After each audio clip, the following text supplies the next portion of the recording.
Tengoklah deretan jenazah yang bagaimana akan kita nak menguruskan jenazah 3,000 jenazah dalam satu hari. Bagaimana kita mengurusnya? Tapi tuan-tuan dan puan, tidak ada bau. Kalaulah jenazah ini jenazah biasa, maka kayu pada hari ini akan dilanda oleh penyakit. Tanya ke Dr. Osman itu bersama. Akan dilanda dengan penyakit dan wafat. Tapi ini tidak berlaku. Salah seorang daripada mereka yang syahid ini adalah cucu kepada Ali Muhammad Al-Banna.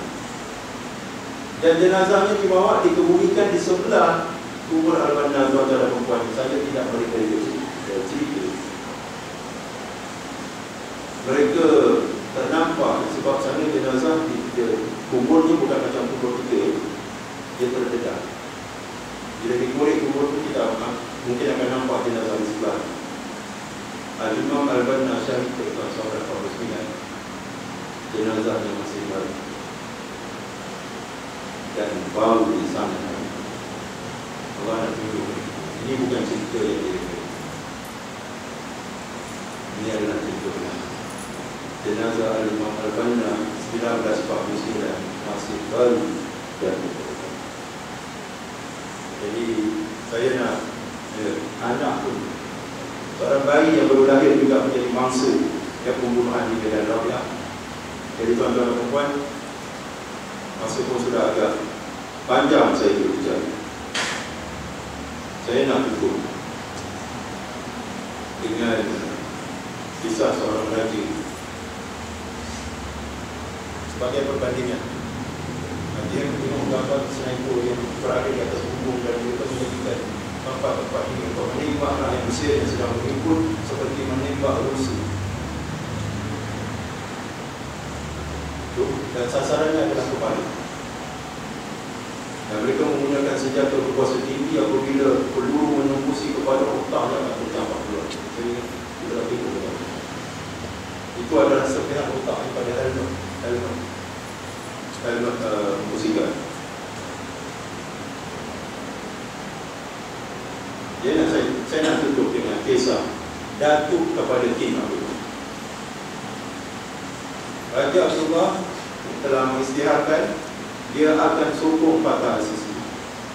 Apabila kesatuan Eropah menguput akan menghentikan bantuan ekonomi kepada Mesir, dia kata aku akan tampung keperluan ekonomi Mesir. Aku sokong kerajaan Kurita.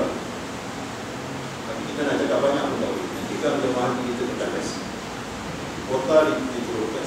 Sekarang ni pun nak dihaji daftar tahun ni 20 tahun lagi akan tak hidup lagi tak hidup. Ini pula bila ditunggu sudah sampai dah masa ini Makkah dan Madinah itu diurus oleh umat Islam, bukan oleh individu. Dan sebab itu di Makkah dan Madinah ini diuruskan oleh umat Islam, milik umat Islam. Dia bukan seorang raja yang berkuasa yang boleh buat apa yang dia nak, boleh tentukan kota banyak haji. Walhal separuh daripada jemaah haji itu adalah orang Saudi yang pergi haji setiap tahun. Separuh kalau hadkan kepada 100,000 pula jemaah haji pun juga. Saya tak tahu dia kita ni menunggu bertahun-tahun. Baik, apa yang berlaku Datuk ni Al-Malik Faisal ketika berlakunya serangan tentera Mesir ke atas Israel dalam perang Ramadan 1973 dan Mesir hampir menang ketika itulah PBB bersidang dan meluluskan satu resolusi 338. Resolusi ini menghendaki kedua-dua pihak letak senjata. Catat senjata. Mesir letak senjata, Israel serang balas.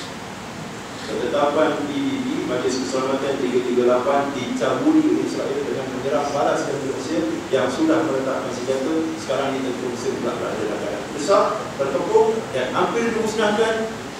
PBB bersidang sekali lagi keesokan harinya 23 Oktober luluskan resolusi 339 untuk kuat kuasakan 338. Israel tidak dihukum, tapi dibuat satu resolusi baru.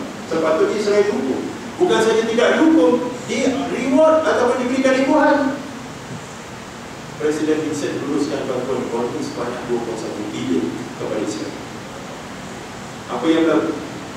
Al-Malik Faisal, Raja Saudi, telah mengenakan sekatan minyak kepada Amerika Syarikat sebagai tindak embargo. Ekonomi Amerika lumpuh. Stesen minyak, kehabisan minyak, kereta bersusun panjang untuk mengisi minyak. Ini suatu contoh pemimpin yang mempertahankan prinsip dan hak manusia. Waraknya Al-Malik Faisal kata, jangan pakaikan aku gelaran-gelaran kebesaran. Yang mulia, yang Your Highness, Your Excellency. Kerana semua gelaran ini adalah milik Allah SWT. Anggaplah aku sebagai saudaramu dan anggaplah aku sebagai hamba Allah SWT. Ini dia watak yang ada pada Al-Malik Faisal. 2 tahun selepas itu anak saudara dia balik daripada US, dia tembak Al-Malik Faisal. Syahid. Dan sukar untuk kita menolak kemungkinan bahawa anak saudara ini dilatih oleh CIA untuk membunuh profesor sendiri, kerana yang terancam dekat sini adalah Israel. Dan anak saudara ini istiadatkan diri. Walau dia pergi US itu pergi belajar, balik gila, bukan bawa jasa, bawa kegilaan. Sama juga bila Masjid Al-Aqsa bisa dibakar sampai 69, yang bakar ni istiadatkan diri. Itulah jalan sama. Baik. Jadi apabila Presiden Mursi ditumpangkan, orang yang paling gembira ialah Israel. Dia kata apabila Mursi digulingkan, ini adalah pencapaian yang lebih besar daripada pencapaian kita menakluk Masjid Al-Aqsa tahun ini. Lebih besar. Kerana apa? Kerana Mursi ini adalah ancaman kepada Israel. Bukan sahaja Mursi akan membebaskan Masjid Al-Aqsa, bahkan Mursi akan menghapuskan Israel daripada peta bumi. Itu yang penting. Dan itu Amerika dan Israel berusaha untuk memastikan Mursi ditumbangkan dan membiayai tentera untuk projek pemerintah ini. Ya, Presiden Fatah dengan Fatah Al-Sisi dibayar gaji 1 juta US $9. 1 juta US $9. Inilah dia. Sebab itu saya nak tutup dengan pesanan ini. Apa yang berlaku adalah antara Al-Haq dan Batil. Mari-marilah kita bersama-sama dengan Al-Haq.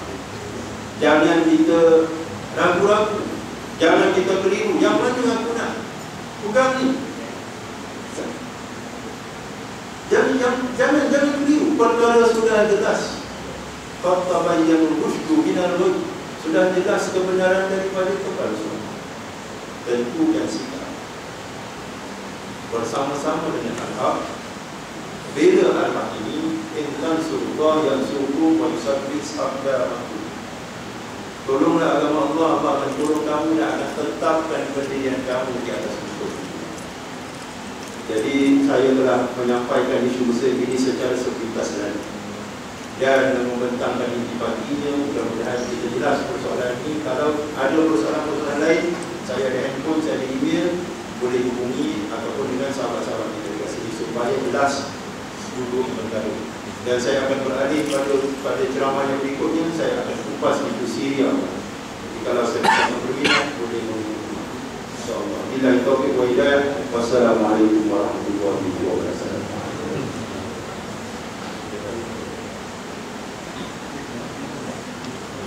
Wassalamu ala asyrafil anbiya'i wal mursalin wa ala alihi wa sahbihi ajma'in. Rabbi shrah li sadri wa yassir li amri wa hlul 'uqdatam min lisani yafqahu qawli.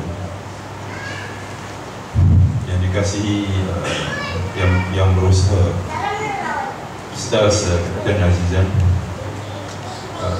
muslimin dan muslimat,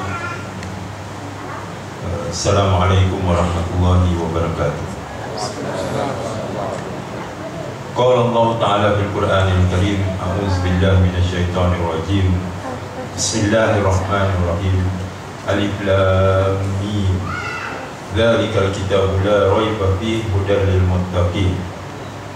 Alladzina yu'minuna bil ghaibi wa yuqimuna as-salata wa mimma razaqnahum yunfiqun.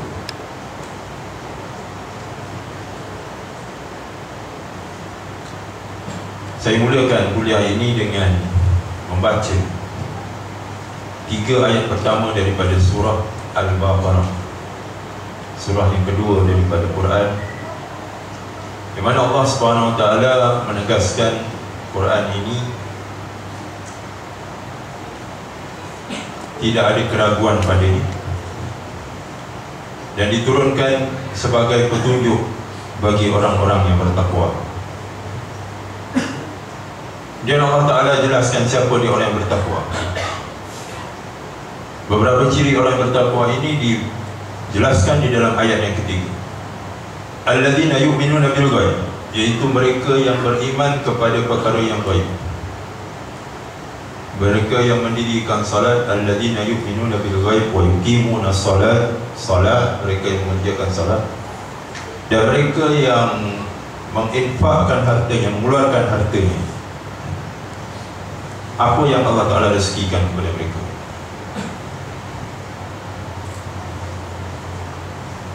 Jadi ciri pertama daripada orang yang bertakwa ini ialah mereka yang beriman kepada perkara yang gaib. Dan apa yang kita faham dengan beriman dengan perkara yang gaib? Kalau perkara gaib ini adalah biasanya kita fahami sebagai sesuatu yang tidak kelihatan, alam gaib. Dan sudah tentulah kita akan mengaitkan perkara-perkara gaib ini dengan beriman kepada Allah, beriman kepada hari akhirat, beriman kepada neraka, syurga, beriman kepada perkara-perkara yang bakal terjadi yang disebut dengan jelas di dalam Al-Quran dan disampaikan oleh Rasulullah SAW. Namun apa yang dimaksudkan dengan perkara gaib bukan sekadar apa yang bakal berlaku pada hari kiamat, tetapi perkara gaib ini adalah apa yang bakal terjadi, termasuk di dalam kehidupan kita di atas muka bumi. Kerana apa saja yang akan berlaku di masa hadapan, termasuk perkara gaib, tidak ada sesiapa pun yang tahu apa yang bakal terjadi 5 minit selepas ini, 1 jam selepas ini. Bahkan tidak ada sesiapa pun yang boleh memberi jaminan dia akan hidup pada keesokan hari ini. Dan tidak ada siapa di kalangan kita yang tahu apa yang bakal terjadi. Jadi perkara gaib ini adalah apa sahaja yang bakal terjadi.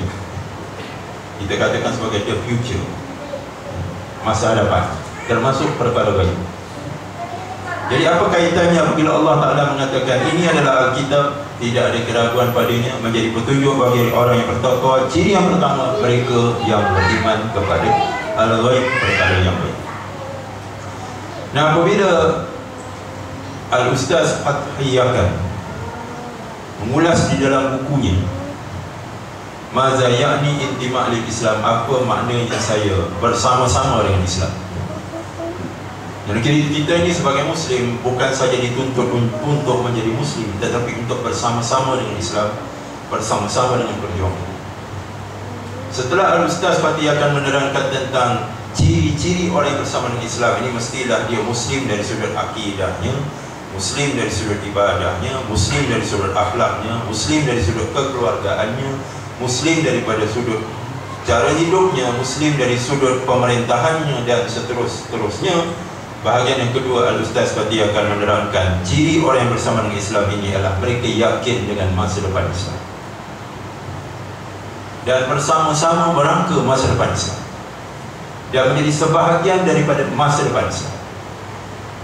Dan ini berkaitan dengan ayat yang kita bacakan tadi, alladzina yu'minuna bil ghaib, iaitu mereka yang beriman dengan perkara yang gaib. Ini berarti merancang, bekerja untuk masa depan Islam, untuk memastikan masa depan dia dengan masa depan Islam selari. Tidak berlaku satu keadaan di mana dia merancang satu masa depan yang bertentangan dengan masa depan Islam. Jadi bila kita bercakap tentang masa depan Islam, lebih tepatnya adalah masa depan adalah untuk Islam. Dan berarti kata yang lain, Islam akan menang walaupun apa yang berlaku pada hari ini. Walaupun gambaran yang kita dapat pada hari ini seolah-olah Islam berada di pihak yang kalah, Islam berada di bawah, Islam dizalimi, dikuasai, tanah suci kita dijajah, Baitul Maqdis dikepung. Itu gambarannya. Tetapi inilah ujian bagi orang beriman. Sebagaimana Allah SWT memberi ujian kepada Musa AS ketika dia berhadapan dengan Fir'aun. Fir'aun yang berkuasa, yang memiliki segala kekayaan, sehingga dikatakan sungai Nil itu mengalir di bawah tapak kakinya, sehingga dia angkuh dan mengatakan, ana rabbukumul a'la, aku adalah Tuhan kamu yang paling tinggi. Dan Musa digambarkan di dalam perjuangan dia berhadapan dengan Fir'aun ini, digambarkan, dan kita membaca dalam Quran, digambarkan sebagai pihak yang lemah dan pihak yang kalah. Tetapi akhirnya kemenangan tetap berada di tangan di pihak Musa AS. Jadi begitulah keadaan. Bercakap tentang masa depan, ini perkara yang gaib, tuan-tuan dan puan-puan sekalian, yang mana Allah SWT sahaja yang tahu apa yang akan berlaku di masa depan. Kita hendaklah membandingkannya dengan perkara yang sudah berlaku, perkara silam. Jadi sebagaimana gaibnya masa depan, sebenarnya masa silam juga perkara yang gaib. Dan pengetahuan kita tentang apa yang telah berlaku sangat terbatas, setakat apa yang tertulis di dalam sejarah. Selebih ataupun beyond, melampaui apa yang tertulis dalam sejarah, ianya adalah sesuatu yang gaib, yang tidak diketahui oleh manusia. Kalau Allah Ta'ala tidak menerangkan kepada kita di dalam Al-Quran tentang kisah Nabi-Nabi, kita hanya boleh mengagak, dan agakkan ini mungkin betul, mungkin tidak. Tetapi apabila Al-Quran menceritakan kisah-kisah silam yang berlaku pada para Nabi dan Rasul, itulah ilmu dan maklumat yang benar sebenarnya. Kita bayangkan orang yang tidak beriman, orang yang tidak beriman, contohnya dalam hal kejadian manusia. Siapa yang tahu tentang kelahiran Adam AS? Siapa yang tahu penciptaan Adam AS kalau tidak dirujuk kepada Al-Quran? A'udzubillahi minasyaitonirrajim. Wa idz qala rabbuka lil malaikati inni ja'ilun fil ardi khalifah qalu ataj'alu fiha man yufsidu fiha wa yasfiku ad-dima'a wa nahnu nusabbihu bihamdika wa nuqaddisu lak qala inni a'lamu ma la ta'lamun. Allah Ta'ala berfirman kepada para malaikat, aku hendak mencipta khalifah di muka bumi. Lalu berlakulah soal jawab, apakah engkau hendak mencipta khalifah yang akan menumpahkan darah? Allah mengatakan, aku lebih tahu. Itulah sejarah permulaan kelahiran ataupun penciptaan Adam AS dan istrinya Hawa. Dan Allah Ta'ala menjelaskan di dalam Al-Quran bahawa Adam ini dicipta daripada tanah. Dan inilah menyebabkan syaitan, iblis, enggan sujud kepada Adam. Wa halaqtahu min tin wa halaqtani min nar. Ya, engkau jadikan dia daripada tanah dan engkau jadikan aku daripada api. Lalu syaitan, iblis merasakan dia lebih mulia, maka dia enggan tunduk kepada ataupun bersujud kepada Adam apabila diperintahkan oleh Allah SWT. Wa idh qulna lil malaikati isjudu li adama fasajadu illa iblis aba wastakbara wa kana minal kafirin. Dan ingatlah ketika Allah memerintahkan iblis supaya sujud, malaikat sujud kepada Adam, maka semuanya sujud kecuali iblis. Dia termasuk orang-orang yang takbur dan kafir. Aba wastakbara wa kana minal kafir. Aba wastakbara, dia takbur, maka dia termasuk orang-orang yang kafir.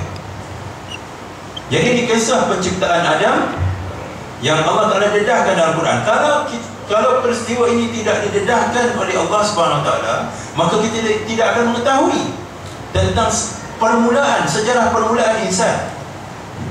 Dan ini tergambar pada mereka yang tidak beriman. Bagaimana Charles Darwin membuat penyelidikan dan pemerhatian, pergi ke Galapagos di lautan Atlantik untuk melihat kepelbagaian haiwan, lalu mengemukakan teori the survival of the fittest, the theory of natural selection. Akhirnya conclusionnya manusia daripada berubah.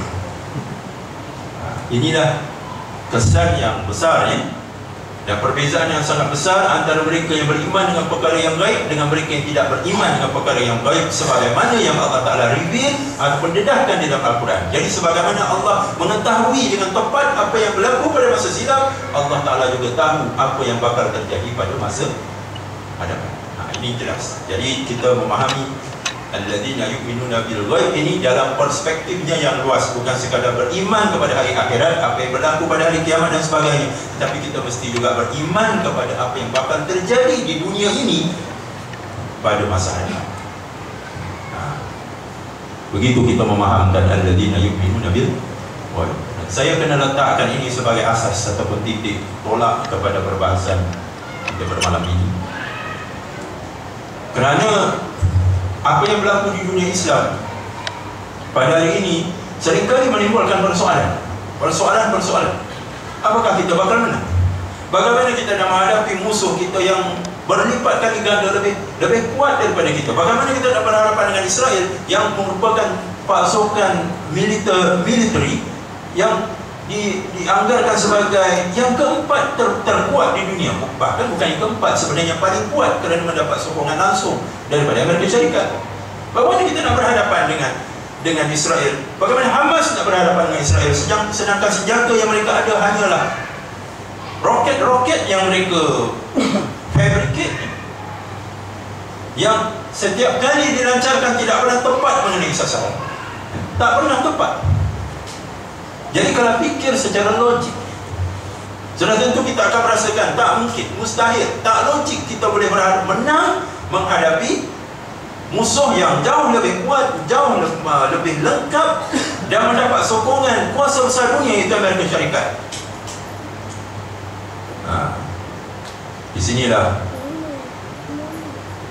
Di sinilah pentingnya kita yakin dengan Allah Subhanahu Wa Taala, yakin dengan kekuatan iman. Kita memerlukan semua kekuatan. Kita memerlukan kekuatan persenjataan. Ini saya rasa saya bercakap dengan masyarakat ketenteraan yang lebih berautoriti untuk bercakap tentang persediaan persenjataan. Apatah lagi saya bercakap dengan warga Angkatan Udara yang mengikuti perkembangan terkini dalam teknologi persenjataan udara, Eurofighter, Typhoon, Sukhoi, Mirage, semua. Itu adalah kekuatan-kekuatan yang kita perlukan. Kita tidak pernah menafikan ini adalah kekuatan-kekuatan yang wajib dimiliki oleh Islam. Kekuatan ekonomi, kekuatan politik, kekuatan persenjataan. Kerana Umar Al-Khattab pernah mengatakan, hadapilah musuh kamu pedang dengan pedang, tombak dengan tombak. Jadi sebagaimana kekuatan yang ada pada musuh, itulah juga kekuatan yang perlu ada pada kita. Kerana Islam ini dia menuruti sunnah, dia bukan satu agama yang magic. Asalkan kita beriman, kita akan dimenangkan oleh Allah. Tidak. Di samping kekuatan iman, kita memerlukan kekuatan logistik, memerlukan kekuatan ketenteraan, memerlukan kekuatan strategi dan sebagainya, supaya kita dapat bersaing pada satu level, pada satu tahap dengan musuh kita. Dan Khursyid Ahmad, seorang ulama di Pakistan, mengatakan setelah kekuatan kita seimbang, maka yang akan memenangkan kita adalah takwa kepada Allah Subhanahu Wa Taala. Jadi kekuatan itu mesti seimbang. Kemudian syarat kemenangan adalah takwa. Jika tidak, kita dan musuh kita adalah sama. Kerana sebagaimana mereka maksiat, begitu juga kita maksiat, dan kita akan dikalahkan oleh maksiat yang berlaku di kalangan umat Islam. Jadi mungkin ini suatu guidelines, mungkin boleh menjadi satu motivasi kepada warga angkatan udara untuk mempertingkatkan keimanan dan ketakwaan kita, dan ini merupakan syarat kemenangan di dalam Islam. Namun Islam ini ada kalanya berada di bawah, ada kalanya berada di atas. Dan apabila kita berada di bawah, berada pada tahap yang lemah dari sudut fizikalnya, maka ketika itu tuan-tuan dan puan-puan, semua kekuatan-kekuatan lain itu walaupun merupakan suatu yang perlu, yang daruri, yang dihajati, yang diperlukan, namun dia bukan menjadi syarat kemenangan. Kerana syarat kemenangan tetap iman dan takwa kepada Allah Subhanahu Wa Taala. Allah tidak akan menyusahkan dan tidak akan meletakkan kita dalam suatu keadaan yang membeban, yang terbeban. Kerana dalam keadaan apapun, apabila datang seruan untuk berjihad, dengan persediaan apapun kita perlu keluar untuk memenuhi seruan jihad tadi. berbekalkan iman dan takwa. Dan ini kita boleh lihat dalam peperangan Badar. Rasulullah SAW dengan 313 para sahabat keluar ke medan Badar bukan untuk berperang. Dan apa mereka keluar? Mereka keluar untuk menyekat rombongan dagang Abu Sufyan. Dan ketika itu Abu Sufyan pulang dari Syam menuju Mekah membawa hasil mahsul dan keuntungan yang cukup banyak. Jadi Rasulullah keluar nak buat roadblock dan ambil semula harta umat Islam yang mereka rampas di Mekah. Ketika umat Islam berhijrah ke Mekah, harta umat Islam dirampas oleh orang musyrikin. Jadi tujuan Rasulullah mengadakan roadblock ini untuk mengambil semula apa yang mereka rampas, apa yang sebenarnya menjadi hak mereka daripada orang-orang musyrikin. Jadi buat roadblock. Polis kita buat roadblock, tentera kita buat roadblock, ada bawa kereta kebal, tak ada. Bawa pistol ataupun senjata ringan. Inilah yang berlaku. Apatah lagi ketika itu umat Islam berada dalam keadaan lemah dari sudut fizikal. Rasulullah keluar dengan sahabat 313 orang dengan menunggang 2 ekor kuda. Rasulullah berkongsi dengan 2 sahabat yang lain.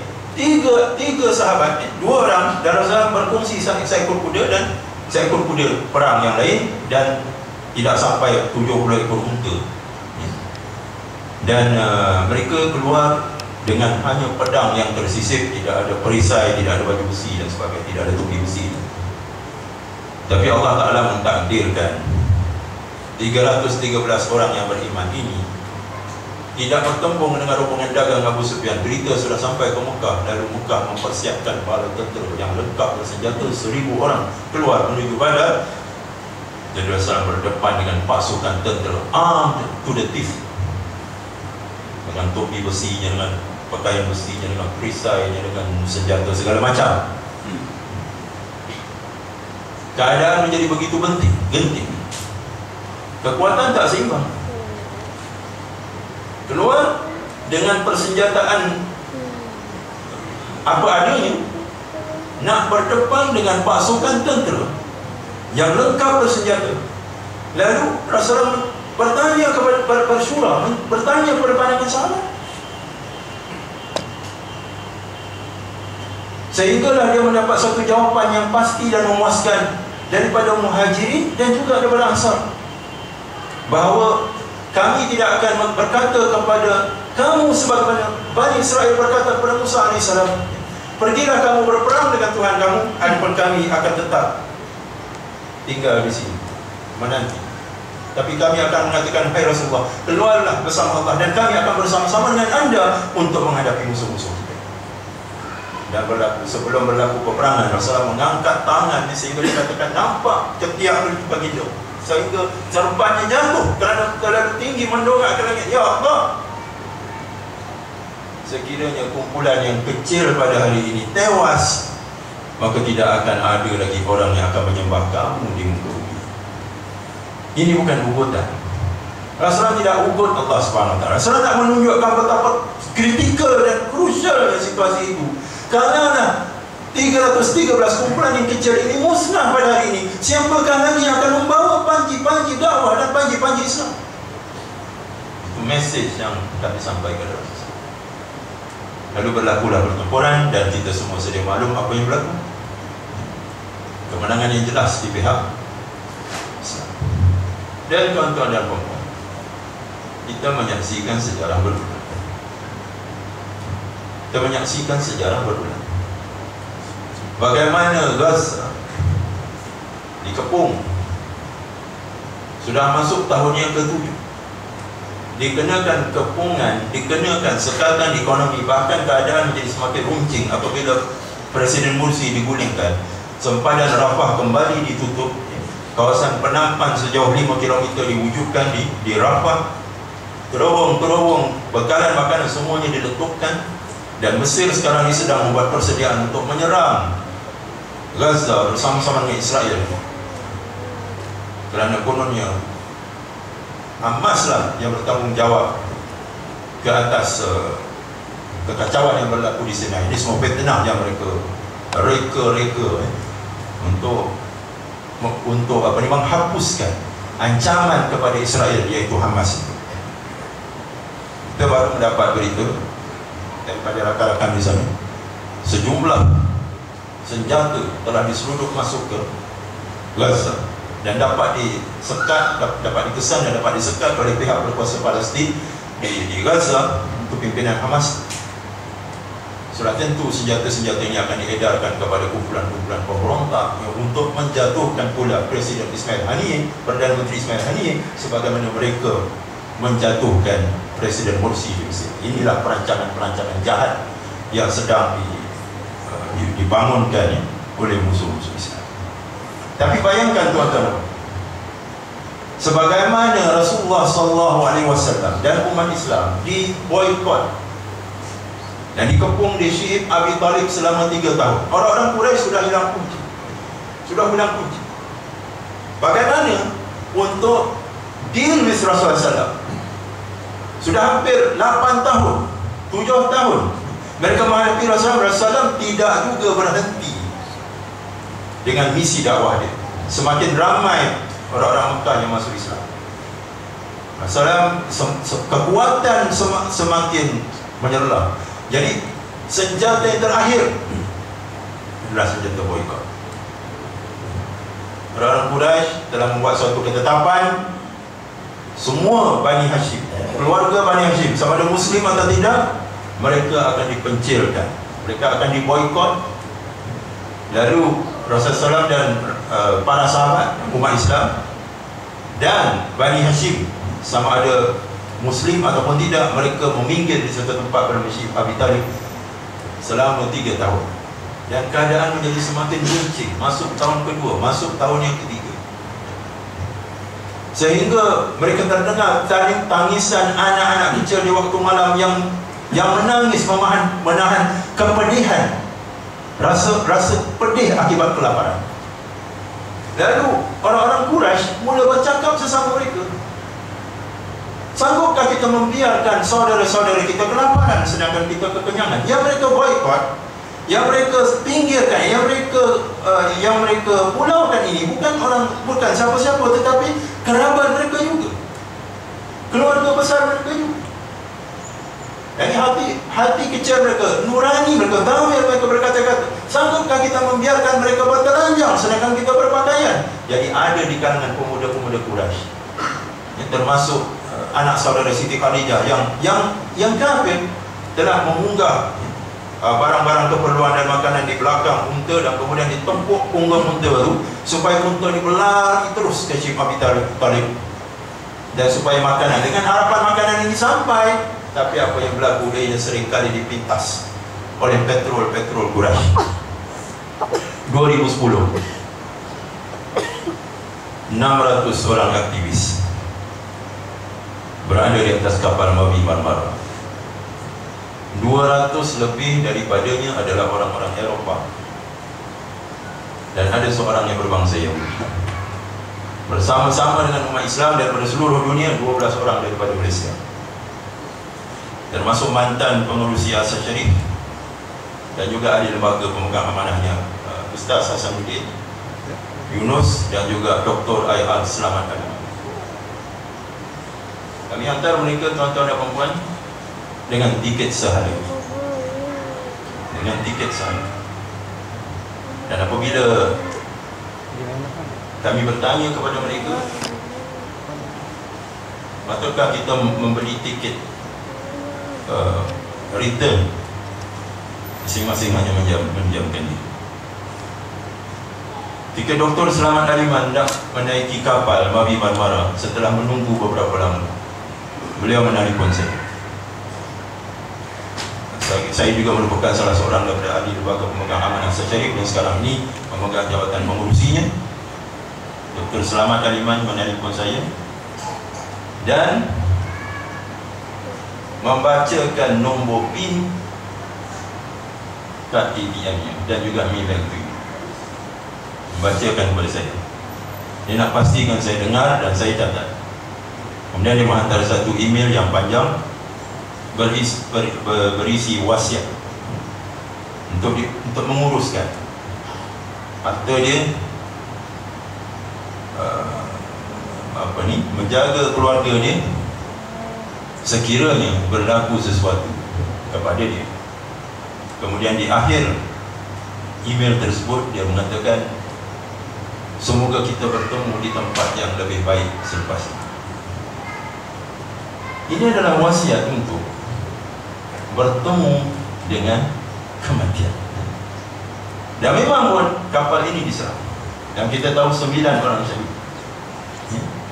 9 orang syahid. Maknanya yang pergi itu memang pergi dengan persediaan mental bahawa kemungkinan mereka tidak akan kembali, bahkan mereka memang mencari syahid. Tuan-tuan dan puan-puan, saudara-saudara kita daripada Malaysia sudah berhadapan dengan musuh secara berdepan-depan.